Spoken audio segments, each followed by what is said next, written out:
Hello दोस्तों, welcome है आप सभी का मेरे YouTube channel study with failure में। और आज हम पढ़ेंगे क्लास 7 का चैप्टर 1 जो कि है बायो पार्ट का न्यूट्रिशन इन प्लांट, और खत्म करेंगे इस पूरे चैप्टर को 20 मिनट्स के अंदर। और साथ ही साथ आपके नोट्स को भी प्रिपेयर कराते चलेंगे। तो जब भी मैं कोई यहाँ पे टॉपिक पढ़ा दूंगा, उसके बाद मैं पढ़ाने के बाद 2-3 सेकंड के लिए मैं बोर्ड से साइड हटूंगा और उसी बीच आप वीडियो को पॉज करके अपने नोट्स को भी लिखते चलिएगा। तो चलिए बिना देरी किए हुए शुरू करते हैं आज के इस लेक्चर को। तो अब हम लोग बात करते हैं कि इस चैप्टर यानी कि न्यूट्रिशन इन प्लांट में हम लोग को कौन कौन से टॉपिक को पढ़ना है। पता तो चले इस चैप्टर में हम लोग को किन किन चीजों के बारे में पढ़ना है।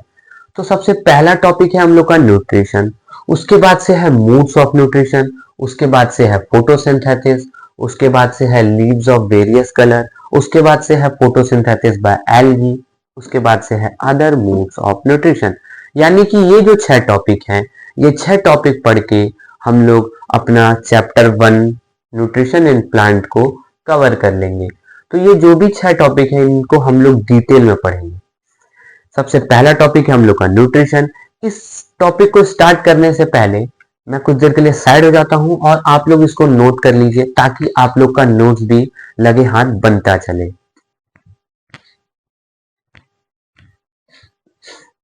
तो स्टार्ट करते हैं इस चैप्टर का पहला टॉपिक से, न्यूट्रिशन। यानी कि न्यूट्रिशन क्या होता है। देखो, खाने को खाना और उससे कुछ पाना, ये एक प्रोसेस हुआ कि आपने खाने को खाया, उससे आपको कुछ मिला, ठीक है। तो इसी प्रोसेस को हम लोग न्यूट्रिशन कहते हैं।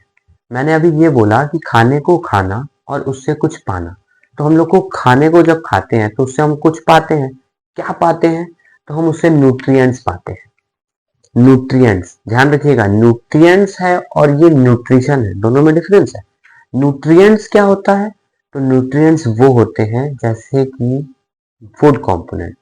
जो भी फूड कंपोनेंट होते हैं उसे हम लोग न्यूट्रिएंट्स कहते हैं। फूड कंपोनेंट यानी कि प्रोटीन, कार्बोहाइड्रेट, फैट, है ना, मिनरल्स, ये सारे जो चीजें हैं ये सारी हम लोग की न्यूट्रिएंट्स हैं।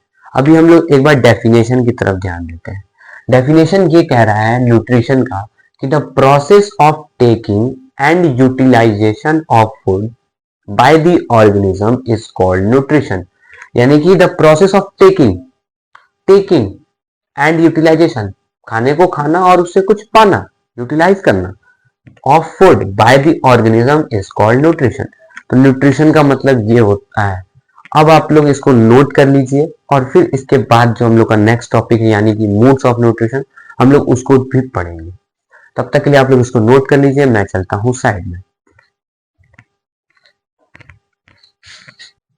अब नेक्स्ट टॉपिक है हमारा मूड्स ऑफ न्यूट्रिशन, यानी कि न्यूट्रिशन के टाइप। तो न्यूट्रिशन के 2 टाइप्स हैं। पहला है ऑटोट्रॉप्स, जिसे हम ऑटोट्रॉफिक भी कहते हैं, और दूसरा है हेटरोट्रॉप्स, जिसे हम हेटरोट्रॉफिक भी कहते हैं। अब इन दोनों का मतलब क्या है, इन दोनों का डेफिनेशन क्या है, वो हम लोग लाइन बाय लाइन समझेंगे। पहले ऑटोट्रॉप्स के बारे में बात करेंगे, फिर हेटरोट्रॉप्स के बारे में बात करेंगे। उसके पहले एक बहुत कॉमन चीजें हैं, इसके नाम में ही इसका मतलब छुपा है, उस चीज के बारे में हम डिस्कस करेंगे। जैसे कि पहले आप देख सकते हैं ऑटोट्रॉप्स, एक वर्ड होता है ऑटोमेटिक जो हम लोग बहुत यूज करते हैं। ऑटोमेटिक यानी कि ऑटो यानी कि खुद से। यहाँ पे आप देख सकते हैं, यहाँ पे ऑटो, ऑटो का मतलब हो गया सेल्फ, ठीक है। उसके बाद से नीचे आप देखेंगे यहाँ पे दिया हुआ है हेटरोट्रॉप्स। हेट्रो का मतलब होता है अदर। अगर आपको नहीं पता हो तो मैं आप लोग को बता दूं कि हेट्रो का मतलब होता है अदर्स। अच्छा, ऑटो का मतलब होता है सेल्फ। ट्रॉप्स का मतलब, यानी कि यहाँ पे भी ट्रॉप्स है, यहाँ पे भी ट्रॉप्स है। ट्रॉप्स का मतलब होता है नरिशमेंट। नरिशमेंट मतलब न्यूट्रिशन। यानी कि ये अपने ट्रॉप्स के लिए, अपने नरिशमेंट के लिए, ट्रॉप्स का मतलब नरिशमेंट, ये अपने नरिशमेंट के लिए सेल्फ, खुद पे डिपेंड है। और ये अपने ट्रॉप्स यानी कि अपने नरिशमेंट के लिए हेट्रो, हेट्रो का मतलब क्या होता है? अदर, यानी कि अदर्स पे डिपेंड है। इतना क्लियर हुआ? इसको आप नोट करिए। इसके बाद हम लोग बात करेंगे डिटेल में ऑटोट्रॉफ्स एग्जाम्पल के साथ। तो आइए अब हम लोग बात करते हैं ऑटोट्रॉफिक का। ऑटोट्रॉफिक मोड्स ऑफ न्यूट्रिशन, इसका मतलब ये हुआ, डेफिनेशन को बाद में देखते हैं, पहले इसका मतलब मैं आप लोग को ये बता दूं कि ऑटोट्रॉफिक मोड्स ऑफ न्यूट्रिशन का मतलब ये होता है कि वैसे जीव, वैसे ऑर्गेनिज्म जो अपने खाने के लिए खुद पे डिपेंड है, उसे हम ऑटोट्रॉफिक मोड्स ऑफ न्यूट्रिशन कहते हैं। इसका डेफिनेशन ये है, the modes of nutrition in which organism make food themselves यानी कि खुद से, from simple substance is called autotrophic. Simple substance का मतलब है, यहाँ पे सिंपल सब्सटेंस का मतलब ये है कि जैसे कि कार्बन डाइऑक्साइड हो गया, वाटर हो गया, ठीक है, इन सबों की हेल्प से जो अपना भोजन बना पाए, अपना फूड बना पाए, उन ऑर्गेनिज्म को हम लोग ऑटोट्रॉफिक मोड्स ऑफ न्यूट्रिशन कहते हैं। और इसका एग्जाम्पल है ऑल ग्रीन प्लांट। ध्यान दीजिएगा, all green plant, all green plant इसका एग्जाम्पल है। एक बार और मैं आप लोग को समझाऊं, the modes of nutrition in which organism make food themselves from simple substance is called autotrophs. यानी कि जो अपना खाना खुद ब खुद बनाते हो, सिर्फ और सिर्फ सिंपल सब्सटेंस की हेल्प से। Simple substance mean carbon dioxide, water, ठीक है, सनलाइट, इन सबों की हेल्प से जो अपना भोजन बनाते हो, उसे हम ऑटोट्रॉफिक कहते हैं। इसका एग्जाम्पल हुआ ऑल ग्रीन प्लांट। क्लियर? अब नेक्स्ट हम लोग बात करेंगे इसका टाइप, मतलब न्यूट्रिशन का दूसरा type, heterotrophic.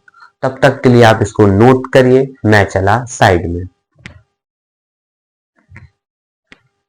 Heterotrophic modes of nutrition के बारे में अब हम लोग बात करेंगे। हेटरोट्रॉफिक, मैंने आप लोग को बताया था कि हेटरोट्रॉफिक, हेट्रो का मतलब मैंने आप लोग को बताया था कि अदर्स, यानी कि जो दूसरों पे। हेटरोट्रॉफिक मोड्स ऑफ न्यूट्रिशन का मतलब हुआ वैसे ऑर्गेनिज्म जो अपने भोजन के लिए दूसरे ऑर्गेनिज्म पे डिपेंड है। इसके डेफिनेशन पे अगर ध्यान दिया जाए, the mode of nutrition in which organism can not make their food, ये अपना खाना खुद नहीं बनाते, food themselves, they depends on other organism for their food. वो दूसरे ऑर्गेनिज्म पे डिपेंड रहते हैं, दूसरे ऑर्गेनिज्म पे निर्भर हैं।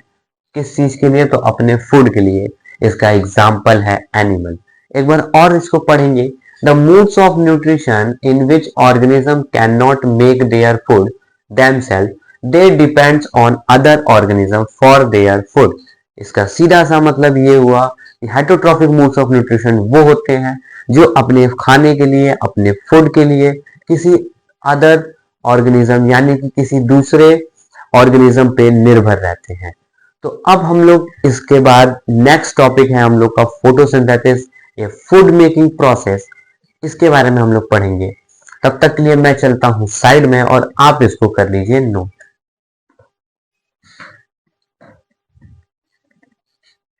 आइए बढ़ते हैं नेक्स्ट टॉपिक की तरफ, जो कि है फोटोसिंथेसिस।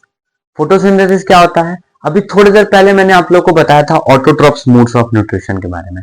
उसमें हम लोगों ने बात की थी कि ऑल ग्रीन प्लांट जो होते हैं वो अपना खाना खुद बनाते हैं। अपना खाना वो खुद बनाते हैं, तो वो जिस प्रोसेस से बनाते हैं उसी प्रोसेस को हम फोटोसिंथेसिस कहते हैं। आइए इसको डेफिनेशन के थ्रू समझते हैं। The process by which green plants make their own food like glucose from carbon dioxide and water by using sunlight energy in the presence of chlorophyll is called photosynthesis। मतलब ये हुआ कि जो raw material है यानी कि जो simple substance है, जैसे कि वाटर और कार्बन डाइऑक्साइड, इन दोनों के हेल्प से, इन दोनों को ऐड करके, इन दोनों को मिला के, और सनलाइट और क्लोरोफिल, देखिए यहां लिखा हुआ है सनलाइट और क्लोरोफिल। सनलाइट और क्लोरोफिल के प्रेजेंस से, क्लोरोफिल के प्रेजेंस से मतलब है कि जो क्लोरोफिल होता है वही सनलाइट को अपनी तरफ एब्जॉर्ब करता है। तो सनलाइट एनर्जी को एब्जॉर्ब करके क्या मिलता है हमें? ग्लूकोज और ऑक्सीजन। इतना बात क्लियर है? अब आगे हम इसको और डिटेल में पढ़ते हैं फोटोसिंथेसिस को डायग्राम के थ्रू। तब तक आप लोग इसको नोट कर लीजिए और फिर हम लोग इसको डायग्राम के थ्रू समझते हैं। आइए फोटोसिंथेसिस के प्रोसेस को समझते हैं डायग्राम के थ्रू। देख सकते हैं कि यहाँ पे एक प्लांट है और प्लांट में ये रूट, उसका सॉइल और यहाँ से उसका निकला एक लीफ। तो देखिए इसमें क्या है कि कार्बन डाइऑक्साइड, वाटर, सनलाइट मिलके हमें क्या दे रहे हैं, ग्लूकोज और ऑक्सीजन। कार्बन डाइऑक्साइड, वाटर और सनलाइट, यहाँ तीन चीजें हैं। पहला है सनलाइट। सनलाइट लीव में ही क्यों आया, वाटर लीव में ही क्यों आया और कार्बन डाइऑक्साइड लीव में ही क्यों आया, और ये फोटोसिंथेसिस का प्रोसेस लीव में ही क्यों हो रहा है? क्योंकि लीव जो है वो फूड फैक्ट्री होता है प्लांट का। इतना चीज क्लियर हो गया। इसीलिए मतलब सिंपल सा बात है कि जो जो प्लांट है उसका खाना कहाँ बनता है, लीव में बनता है। तो कार्बन डाइऑक्साइड, वाटर और सनलाइट। सनलाइट आया क्लोरोफिल के थ्रू, क्लोरोफिल ने सनलाइट को एब्जॉर्ब किया। वाटर और कार्बन डाइऑक्साइड कैसे आया, है कि नहीं? कार्बन डाइऑक्साइड और वाटर कैसे आया? वाटर कहां से आया? तो वाटर रूट्स के थ्रू आया यहाँ पे। कार्बन डाइऑक्साइड कैसे आया? तो वो एयर से आता है कार्बन डाइऑक्साइड, और वाटर कहां से आता है, यहां से आता है। अब ये कैसे आया, अब आइए इसको डिस्कस करते हैं। कार्बन डाइऑक्साइड को और वाटर को, सनलाइट का तो क्लियर हो गया क्योंकि वो तो क्लोरोफिल उसको एब्जॉर्ब कर लेता है। आप लोग इस डायग्राम को ड्रॉ कर लीजिए अपने नोट्स में, और फिर हम लोग इन दोनों चीज के बारे में डिस्कस करते हैं।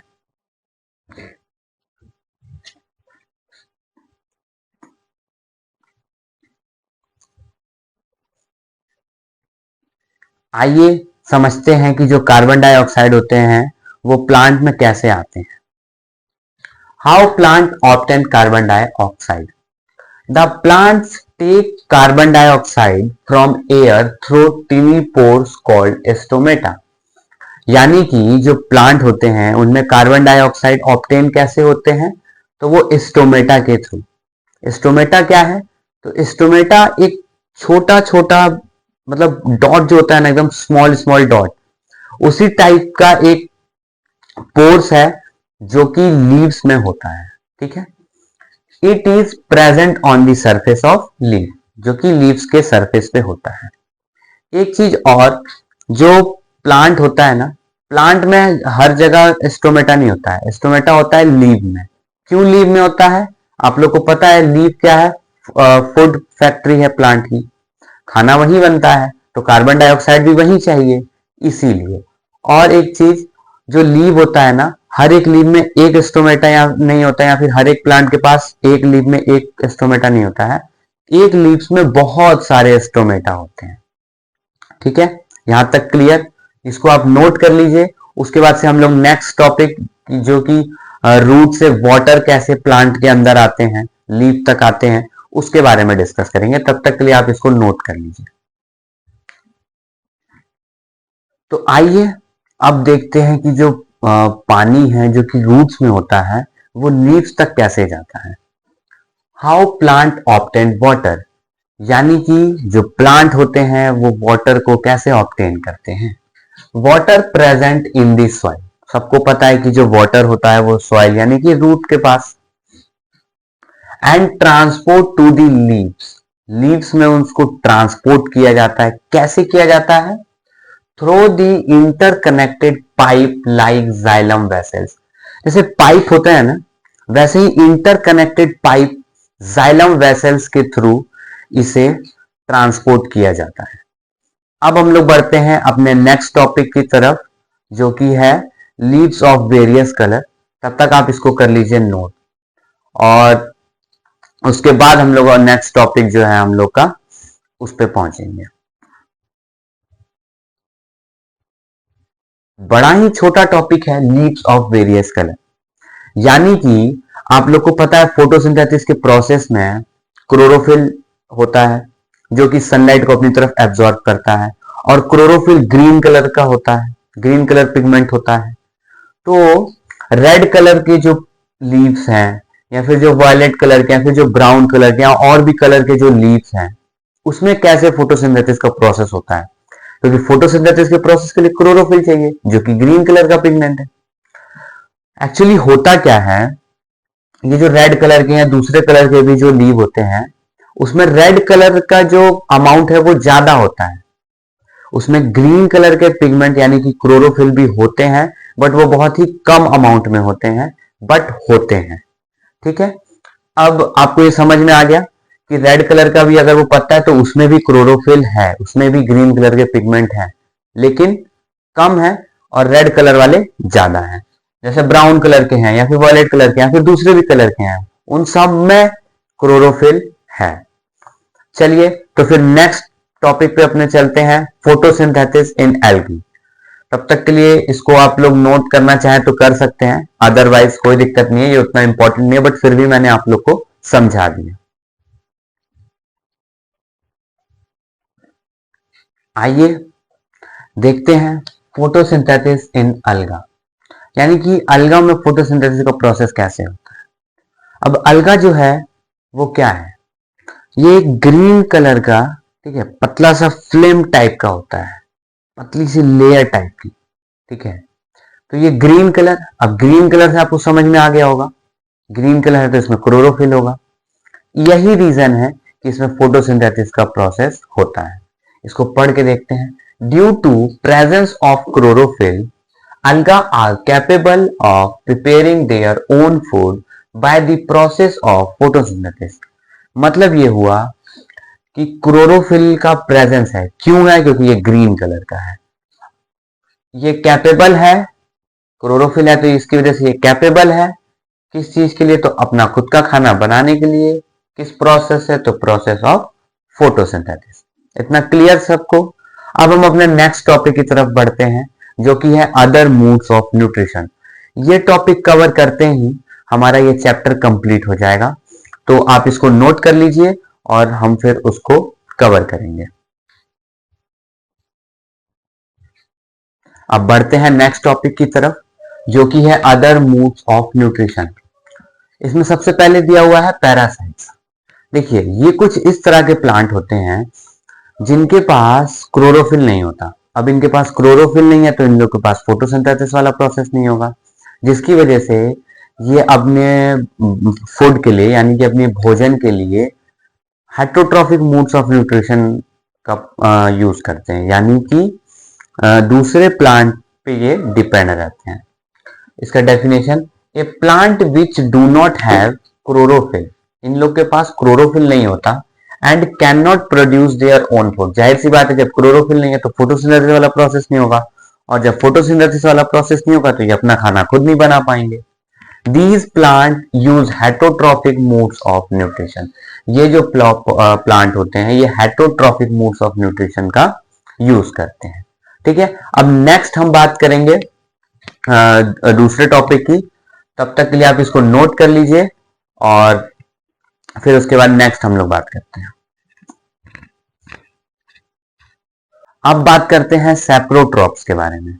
ये क्या होता है, ये वैसे नॉन ग्रीन प्लांट होते हैं, ठीक है, जो ऑब्टेन करते हैं अपना food from dead and decaying. जैसे देखते हैं कोई भी चीज सड़ने लगती है तो वहां पे, यहाँ पे देखिए एग्जांपल में दिया फंगी। कोई भी चीज सड़ने लगती है तो फंगी आ जाती है, तो वो क्या करता है, वो जैसे जैसे लकड़ी हो गया, लकड़ी सड़ने लगी तो उस पर ऊपर से फंगी आ जाता है, तो फंगी क्या करता है, लकड़ी में से अपना खाना, यानी कि लकड़ी में से अपना न्यूट्रिएंट्स निकालने लगता है, और लकड़ी जो होती है, जो वुड होती है, वो और सड़ने लगती है। डेफिनेशन एक बार देखेंगे, those non green plant which obtain their food from dead and decaying organic matter are called saprotrophs. Clear है, इसको आप नोट करिए, फिर नेक्स्ट टॉपिक पे आते हैं।